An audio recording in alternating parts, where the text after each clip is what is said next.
Thank you guys, Chad. Thank you, Russ, for coming on. I do appreciate talking with my peers, really strong black men. I think that's important. And again, like I said before I started recording, I don't think enough youth, black youth, learn how to communicate with each other. Where do you see that going as far as how we interact with them or how they interact with us? Chad, what do you think? I think over the generations we've lost that piece of how to communicate a little bit. Like you said, the younger generation kind of talks to each other or talks at each other, and we, as the older generation, talk to listen and hear and comprehend, and then kind of solve those problems. I think they haven't really gotten back to those old communication vibes of how to understand communication between each other. Mm-hmm. Well, go ahead, Russ. Yeah, I definitely agree with you, Chad, on that. I think we as like older males, black males, I think we missed that. We dropped the boat a little bit in terms of we dropped the ball in terms of like making ourselves available to have conversation with the younger people. For some reason, we just dropped that ball. But I think we have that opportunity. We're alive now, so we have that opportunity to just reach out to younger people and have a conversation, have dialogue with younger people. I feel like, me personally, as much as the littlest or as most I can do, I still feel like I'm not doing enough, and I feel sad by that. Do you guys go through that too? Yeah, I feel that too. I mean, you get so busy with your everyday routine, and at my gym, I have contact with quite a few youth, and even then, you don't really get into some of those personal, intimate conversations. It's just day to day, passing conversations, so on and so forth. But I think we have time to do so much more and dig in deeper, so they understand that we as men, have those type of issues we've went through and can play that as a role model for them. The one thing I've noticed this also through the music era or through the entertainment, is that black men are not teaching black boys how to be black men with women. Yeah. It's gotten nuts. Yes. Yeah, and it's like, these kids are just going by what they've been seeing. They haven't seen probably that example on how to treat a black woman and, how to treat themselves. So I think a lot of times you find that, you're only gonna do how what you see out there. So I think we just have to have a better representation of us communicating with moms, communicating with aunts, uncle, the whole nine, just having that communication and give them a visual image on how a successful situation would be like by having a communication with those people. Just give them the image of that. Because having daughters, and I know all three of us have daughters. Yes. And some of the things that my daughters are going through with things that they've gone through with, it seems like there's a neglect there that they've just never gotten. And that bothers not my daughters, but the men they've picked. Yeah. And maybe that's just it. So I look at myself and go, well, Paul, you wasn't a damn prize when you were, you know what I mean? Yeah. Like you had your own difficulties and issues and situations. So what makes you, but I think we're not, like you said, Russ, we're not passing it down at all. Yeah, and I feel like as men, we're like, especially when you have daughters, you're like that first line of defense. The daughters that you have, like the daughters that I have, I'm the first person they're gonna fall in love with, as a male. So for me, my job was, I'm currently divorced now, but I made it a point for me to make sure that my daughters saw that I was affectionate to their mom, never mistreated her. So I'm hoping that'll benefit them in the long run when they have relationships. Yeah.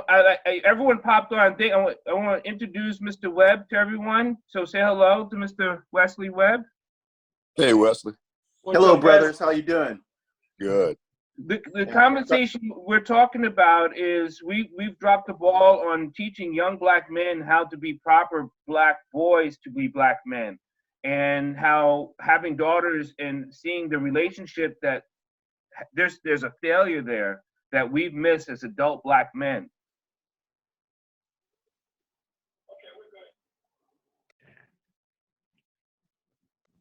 Are you looking for me to respond? Yeah, yeah. Okay. Well, what's the question one more time, please? I'm sorry. That I think we dropped the ball teaching young black men to be better men. Yeah.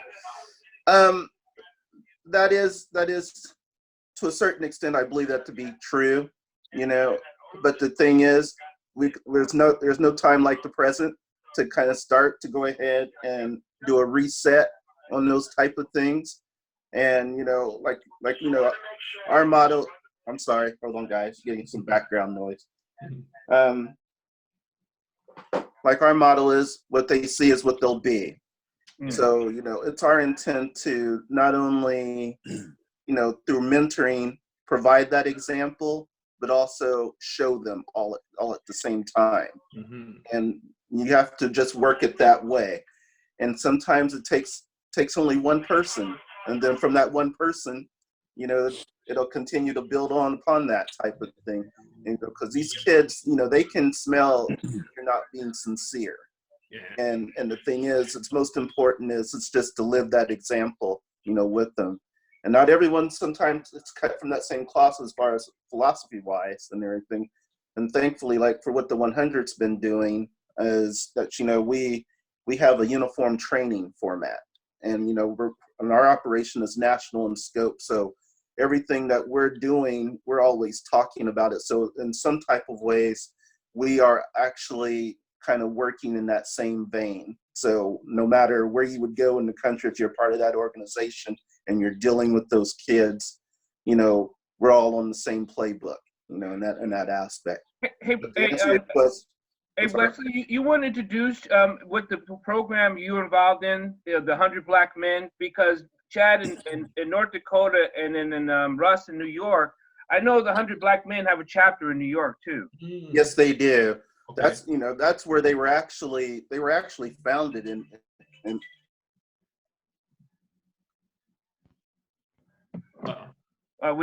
He's the head director here in Maryland of the. There, he's back. Yeah, I'm sorry. Yeah, they were actually founded in New York in 1963. You know, and from there, you know, they had branched out to Jersey and then to Atlanta and so on under that same philosophy where you had a lot of good brothers who were looking to do things in their community, you know, and just by giving back, because of course, you know, back in the 60s, you know, things were kind of rough in a way for Black men. Not to say that it hasn't changed the whole 100%, you know, that much, but we're doing better than we were in the 60s. But, you know, but the thing is, it's just like, there seems like to be some parallel issues that are going on that were happening there in the 60s that are happening right now, you know, and that it's just kind of discerning in that aspect, because, you know, we have to talk with our young guys about this, you know, and, you know, they're kind of looking at this situation in a way that, you know, we didn't think that we would have to go back and address once again, but the stuff is real in that aspect, you know. So, and that's what made. But as far as the that's what made me think of this format is so you know, people are so online and social networking that I don't think enough young Black people see Black men communicate and conversate. So that's what gave me this idea of this format. And because this shooting with, you know, the last shooting we had with the young man jogging, it doesn't matter with this shooting, the other shootings, we are not having conversations with young Black men to figure out how they're feeling through all this, like you said, Wesley. Yeah, and through our program, which is Saturday Leadership Academy, those are the type of discussions that we do have. You know, I understand that, you know, some of these guys will be feeling themselves and the whole entire bit talking about what they're going to do and what all this, and they would not let this happen and so on. And we have to give them that reality check. I have one of the members of my chapter who's actually a judge, who works in Prince George's County, and I had him come in and talk to the guys about how things would actually operate within the criminal justice system, and and what would happen if they would ever have to come before him. And like he would talk about, it pains him because he has no choice. He has to follow the law. Right. No matter how he may be looking at them, and this what talking about, he may have kids their age and this type of thing, and it's just hard. So in that aspect, he's giving his time back through the organization to give them the real deal as far as what happens in that court. Also, we have some who work in youth corrections where they talk about what happens once you're on the inside. Wow. These type of things. And so this way, we're giving them, a pretty good crystal clear idea of what way not to go, and talk about all the things that we would like we're looking to do to try to help them out so that they don't have to go that direction. Yeah. And unfortunately, a lot of the youth that we're dealing with, of course, they come from single family households, and their mothers may be working, or their friends may become their social network that may be getting them in trouble. So a lot of the times, all the positive influences that we are giving to them, we have to find ways to reinforce it outside of the Saturday Leadership Academy. Hey, Wes, I had a question for you. Do you find like these youth that you're working with, are they resistant of the help, or are they pretty, resolute with hearing what you have to say? Well, yes, they are, but it takes a little bit of time, when they're coming in, because it's just like one of these type of things. They're kind of assessing, what's going on. They're filling you out. Is this dude for real? This type of thing. So. And once they figure it out, hey, yeah, he's real, and they're really here to help us out, and yada yada, then they start to become a little bit more open, more receptive. Because one of the things that we do, is we don't, once their parents drop them off, or the guardians, that we have them leave in a sense, because a lot of the times this is all about trust. Right. This is all about trust. We do not want the mothers there. We don't want their fathers there, or whatever, because this is where real talk is going on. And you have these group of boys, and they become like their own support network, and they can talk to one another about things that's been going on, where one kid might have experienced something and maybe was having a hard time, where another one maybe had the same issue but worked through it, and they start, discussing their own ideas and these type of things. So it becomes a very much holistic support type group for them. And, they really start to really enjoy, coming to it. And also we look to also expose them to certain things, which they may not normally have an opportunity to do. Like we took to the kids to the museums, like in DC, the National Museum of American History, and we also took them to for music appreciation, which was a jazz festival that we had with Mid-Atlantic Jazz Festival that's hosted during the month of February. So we like to take them to things like that, things that they would not normally see, like, or have an opportunity to attend, like from their neighborhoods in that aspect. Do you guys think that this pandemic, this stay at home, this virus, this situation we're in, do you think it's isolated the Black youth, that they're going to come out even more isolated? Ooh, man. That's a tough question. Yeah. Yeah. Oh, man. What's your shot? I mean, because if they don't have a younger, Black boys tend to form more groups than other minority groups or other groups. And like you said, Wes, that group sometimes influences them more negatively than positively.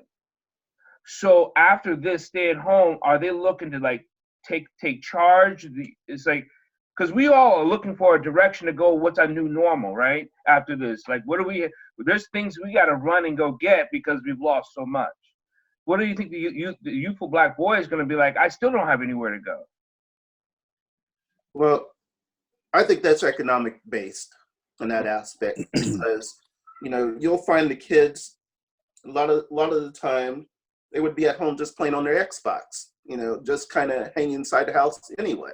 But if you don't have a computer or a smartphone or something, sure, you're going to probably come out a little bit more isolated because as of right now, as you see, more people are having more Zoom meetings or group chats and these type of things. And if they don't have that type of outlet, I think, yes, they will come out a little bit more isolated in that aspect. Yeah. Your gym, Chad, do you have like group meetings at your gym? Because you have a fitness center, and like, do you guys just have like a powwow chat with the kids that come into your fitness center? You know, the thing that happened with my gym, it is more of a community center feeling as well, because we'll have kids come in there and then all of a sudden just start talking to you about, you know, racial things that go on, relationships, and they confide in Tracy and I on some of those things that they wouldn't even talk to their parents or friends with. So it's a very special environment that's kind of created. So we've gotten the opportunity to really learn about some of the kids and the youth that have come in there because they see us as a confiding sounding board and just listening. So that's been one of the great things about our gym is getting to know those kids and being able to mentor and influence them if they have problems or help them come up with solutions. Mm-hmm. Hey, you know, Dr. Paul, just to answer your question though, too, I think with today's youth, I think mental health has to be addressed going forward. I think a lot of times, you know, we're dealing with this coronavirus. We're not really talking to each other about that. Now you see the shooting of that young man in Georgia and the young lady in Louisville. Mm-hmm. Aspect has to be looked at, especially with our Black youth, and that has to be looked at and addressed going forward, because there's a lot of trauma that's going around, and you know, from the coronavirus and everything else. So yeah, mental health has to be addressed for today's youth. Yeah. You know, and I agree with you, and there's a lot of trauma, and I think that's why I started my little thing in the morning, that healthy mind thing. It's just that, but after this, the trauma affects so many people, but so many people have a hard time expressing their trauma. Like, even if you ask them, "Are you okay?" they may not say nothing. Yeah. And I don't know, and that's a wall I don't know how to always get over. I don't know how to get over that wall. Like, you could say, "I'm here for you. I'm here to talk to you," but then sometimes you know that they're watching you. You know what I mean? And they know they're looking at you. They're like, "Yeah, I know he asked me," but we have to be around them for them to watch us. And I know I don't get enough opportunity to just be around you instead of like in an area for them to watch me. And I think that's where I feel like I dropped the ball. Like, I don't know how to be around them, not for them to be around me. You know what I mean? Like your program, Wes, like they come to the program, but is there a way that we can go to them so they can watch us?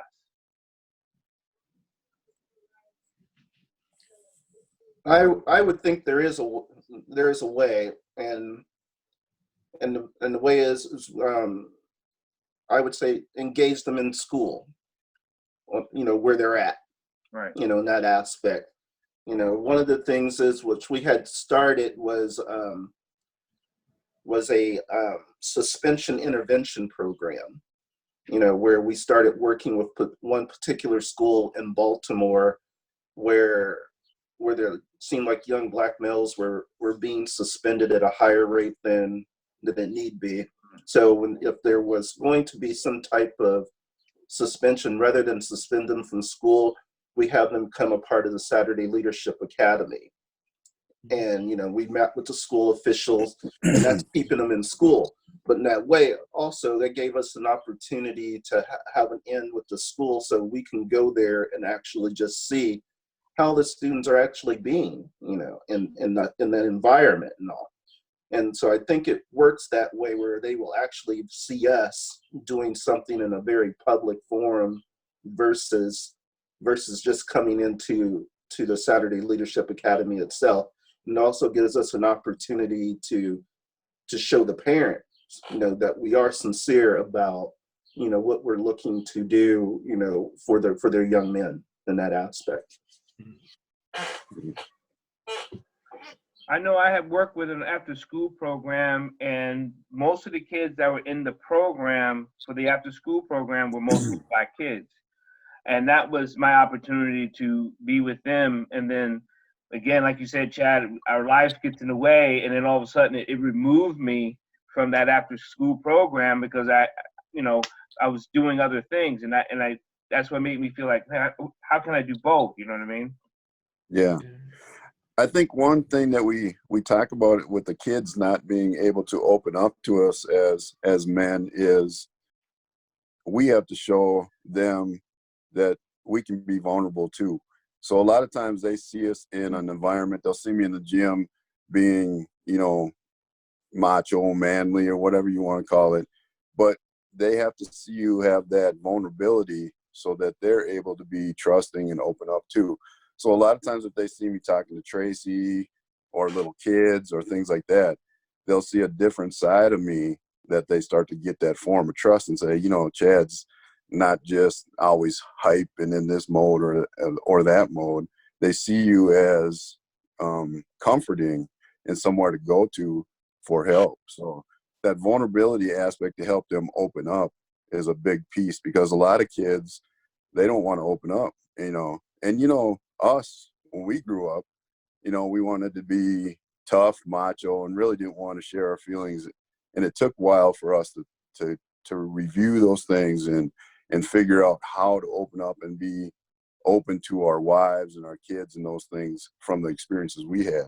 So we got to teach them how to be vulnerable, to trust us. Chad, you make an excellent point about vulnerability, because I had that conversation with my daughter. My daughter's 15 years old, and I shared with her, I'm divorced from the mom, and my daughters live in Louisiana. I live here in New York. But I shared with my youngest daughter, I told her, I said, hey, look, I suffer from anxiety throughout this whole process of this coronavirus, me not being able to be with you guys. But I put that out there, being vulnerable. And I think it worked for me, because she saw how I was vulnerable, suffering from anxiety. She sometimes suffers from anxiety as well. So I think when you have that vulnerability, that helps out in the process. So that's a great point that you make there, Chad. Yeah. I also is a great point, because even when I'm doing like some of my little podcasts, whatever, I talk about the difficulties I had of almost committing suicide at a time in my life, or feeling as lonely and despaired in my life, and working my way through that. That never gets discussed on social medias, because social media is all about the bravado of a male, like what I got, and doing you're doing all always talking about the flash gold, and like you can have this if they. So Black boys see that, they're like, that's what I want, but they what they don't see is the men talking about, I get sad, I get depressed, and there's ways that we can work through that. Yeah. And I'm sorry about that, Wes, but it goes back to what I talked about earlier about being that example. So like how we missed the boat on that, whereas we should have been telling them that, hey, look, it's not okay to have a money phone, putting that on Instagram or Facebook. These aren't behaviors that you should be doing. So, but we now have that opportunity now, since we're here, to go back and help out those youths. Just show that example, like Wes, like you talked about, just being that example for them to live by. Right. And it's also about imagery, because Black men have been stepping up for quite a bit as far as being great fathers, to their children and the whole entire bit, but you don't see it, sometimes. So that has to be more visible. That needs to be brought out more in that aspect, how that's all being done. And, because, once young men start seeing that, and as they start to formulate their own ideas on what kind of man that they want to be and how they would like to raise their families, they'll have better images, to see that.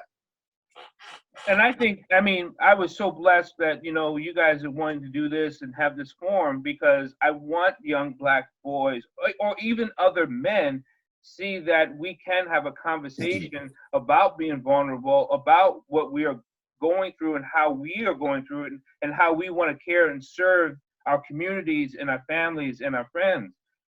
It's just not talked about. You can search through medias, and it's like, when do black men have a forum? Black women have forums. They're a little bit catty sometimes, but they have the forums. But black men don't have what you call the relationship forum, right? You don't see black men talking about, man, I struggle with my relationship, and when I got divorced, and now I'm remarried. You don't hear those conversations, and I'm like, now it bothers me. Mm-hmm. Yeah. Yeah, because those conversations, they definitely matter. Our feelings, we don't get them out there as much, but, conversations like we're having today, it's going to matter. It's going to matter for people out there. Just hearing that, being that vehicle, being that example that we're showing today. Because I know Chad, being in the sports world and being very talented in the sports world, you see a lot of kids, and you too, Russ, with the basketball, a lot of kids see, this is what I'm going to do with my life, and I'm going to make it there. And so many of the percentage never make it or never even get there. And they're like, what do I do now? And you're like, what do you mean, what are you going to do now? You better get to work, Yep. It's funny you say that, Paul, because that's one of the things that I tell the kids is, kids these days, they find their professional athlete that they look up to, and they're like, I want to get there. But they don't understand what happens from the beginning to in between to get there. So you got to kind of tell them how that process of work and how that process of grind gets there, and what's the percentage of success in those athletic realms to get there. I think they're so hyped up by social media and technology that they don't understand how much work it takes to get to be a professional athlete. Or how much it takes for you to stay married. Right. Sure. You know what I mean? You're going to go through your little wobbles, right? About that. I mean, just hell, this weekend, me and my wife, we're going through a thing, but we're talking about it. And there's an emotional mood there. It doesn't mean I don't love her. Doesn't mean we're not going to move through this. But there is some financial restrictions going on, and there's this feeling of it's tough, right? And so young men don't ever get to see that or hear that. Yeah. True. And it's all about dealing with the transition, from I'm looking at a couple of things. Like you mentioned, Chad, about being a sports person, athletics. I remember somebody told me a long time ago, they think it's so easy for you, to be in the NBA. Like for me, when I played college basketball, you just transition to the NBA. Until I heard a stat, somebody told me you have a better chance to you have a better chance of being hit by lightning twice than being drafted in the NBA. Mm-hmm. So how do you go about making that transition from playing sports to a career choice? So I think a lot of times these people don't know about that and making the transition, and just don't know about the hard work that it takes, the luck that it takes, the dedication that you might have. But it's always important to transition to something else. Just give them the opportunity. They need to know about there's other opportunities out there for you, and how you deal with that transition, because you're going to have to transition. And that's what I find myself talking to a lot of people like that about that, handling that transition. Yeah, I agree. I can't wait I'm going to join the 100 Black Men group with Wesley here, because I want to be in front of youth. I want to be part of the community. I know there's other fraternities and other organizations, and there's tons. And sometimes we look at these other organizations or fraternities, and they're more about members than more about service. Mm-hmm. And I kind of, you step back, you're like, I thought you were about service to this, and they're like, no, we just want to wear our cool hats. You know what I mean? And not put in the work. And you're like, wait a minute, dude. Yeah, that's kind of interesting that you say that. But I know that the fraternities, they have, and I even should say even sororities, they've been stepping up to try to do more in their communities, because they do realize the disparity there, and that they can go ahead and make a positive influence. And one of the things which I always say, to some of the guys, it doesn't matter where you come from. I don't care if you have a degree or not, because everybody can make a contribution in some type of way and aspect. And so that's what we look to do, or to have them leave the ego at the door, because it's all about the kids, in this aspect. Here's a crazy question, and this will be the last one if I let everybody go on there Saturday. Is that Sure. I want to say thank you again for coming on the forum. Do you think more Black boys are going to go to jail than our era that went to jail?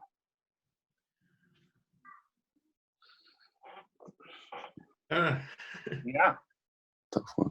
I think the way the system is set up, that might be the case. Well, hold on. Before you finish, Russ, we know about the system more so now, right?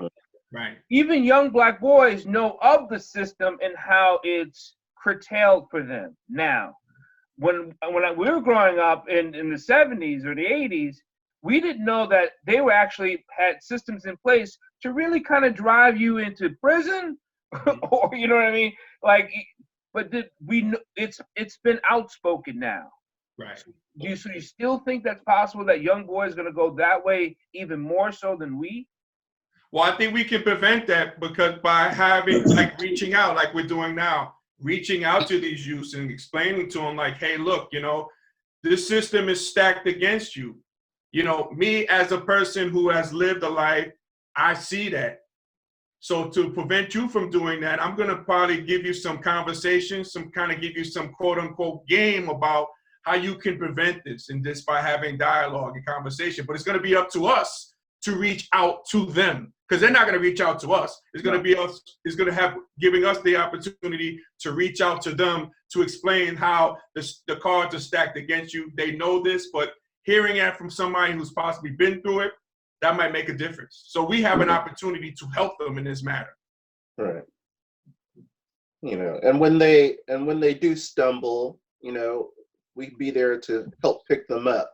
Yeah. Do not leave them out there to hang to dry, those type of things. And that's what we're looking to do, to put those type of structures in place, Mm-hmm. So what do you think, Chad? I think that's exactly on point. We have to make sure that we give them the information that we've dealt with to help them not make the same mistakes. But in our era today, there's a lot of distractions. You got the social media, there's different drugs on the street. There's so much different stuff that they're facing. So they're way up against more stuff than we had before. So it's eminent that we need to step in and show them how we dealt with those distractions the best we could when we were younger, to help them get through this period. Otherwise, it's going to be tough for a lot of men. And you know what, too, like you said too, Wes, like a lot of youth out there, they smell sincerity. They also smell fear as well. So if you're not sincere, and if you're fearful about talking to them, they'll be resistant to your help. So I think it's all about the sincerity aspect of it going forward when we're addressing our youth. Yep.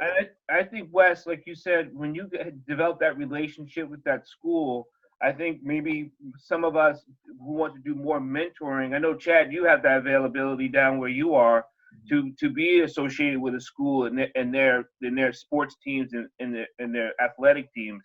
But I think, in New York and Brooklyn, right, and then where I'm at in Maryland here, I think I should start reaching at more schools to see how can I mentor these kids, so. Yeah, no, that's a good point. Like what I do is, me as a transition coach, what I do is I mentor those student athletes when they're transitioning to high school to college or high school to careers. So I have like a mentorship in place to what I do with student athletes. So, but again, I should take it a step further, like you guys are talking about. Maybe I'm going to take it upon myself to join 100 Black Men here in New York. So it's just about the process, getting the information like you guys mentioned, and going from there, just being a resource for these young people. Yeah. if you need a contact out there, I can go ahead and send you that information, because I'm in touch with a couple guys on a regular basis there. Okay, that'd be great. After this, I'm going to put our names in a group text, so I'll just shoot everyone the same text of the group text. So this way everyone has their number. The other thing I want to, what was I going to say? Oh my goodness. Oh my goodness, I just had a small blank. Oh, with social media, if we do this more, I feel it's helpful to have a forum where we have a conversation, not directed so much at something, but have a conversation so young Black men can see that we talk too. You know what I mean? Yeah, I think that's a great idea. Absolutely. Yep. I thank you so much, everyone. Everyone enjoy your Saturdays. God bless. Please stay safe and be healthy and keep pushing forward. I know we'll come out of this new normal. I know we'll be better. It was nice meeting everyone. Yes, Nice meeting you guys too. Nice meeting you guys. Have a great day. You bet. Okay. Okay, now.